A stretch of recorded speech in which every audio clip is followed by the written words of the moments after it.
ভিডিওটি অনেক দিন আগেকার তোলা, আর এখন আজ যখন পোস্ট করছি তখন মানে এই টাইমের মধ্যে, এই সময়ের মধ্যে অনেক কিছু ঘটে গেছে জীবনে, অনেক কিছু বদলেও গেছে। তবে মানে বলতে গেলে প্রায় বিগত 1.5 বছর ধরেই আমি অনেক কিছুর মধ্যে দিয়ে যাচ্ছি। যারা আমাকে পার্সোনালি চেনে, জানে, তারা জানে পুরো বিষয়টা। তো এই 1.5 বছরে আমি অনেক কিছু রিয়েলাইজ করেছি। আমি রিয়েলাইজ করেছি the meaning of responsibility, the meaning of being the only child. তো এই রিয়েলাইজেশনগুলো মানুষের জীবনে, মানে বিভিন্ন মানুষের জীবনে বিভিন্ন টাইমে আসে।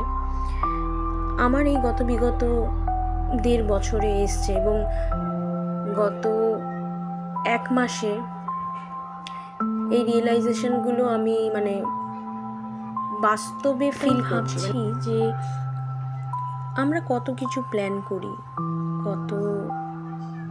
কত প্ল্যান, লাইক 1 মাসে কি করব, 2 মাসে কি করব, পরের বছর কি করব।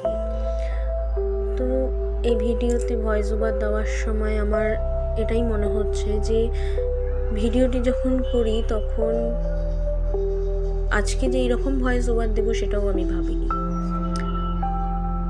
So life is full of surprises.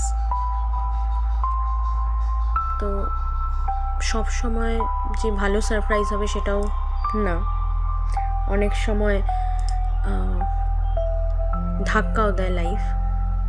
যদিও আমি প্রচুর ধাক্কা খেয়েছি, ছোট বড়, আমার লাইফের অধিকাংশ টাইমই আমি অনেক স্ট্রাগলের মধ্যে দিয়ে গেছি, এবং I had to fight everything. Like কিছু পাওয়ার জন্য আমাকে সব সময়তেই স্ট্রাগল করতে হয়, ফাইট করতে হয়। তবে আমি এরকম মানুষ যে ধাক্কা খেলে আমি আরও স্ট্রং হয়ে ঘুরে দাঁড়াই। তো হয়তো এবারও আমি আরও স্ট্রং হয়ে দাঁড়াতে পারবো, আই হোপ সো। তো আমি নিজের কিছু কথা শেয়ার করলাম, পরের ব্লগে দেখা হচ্ছে।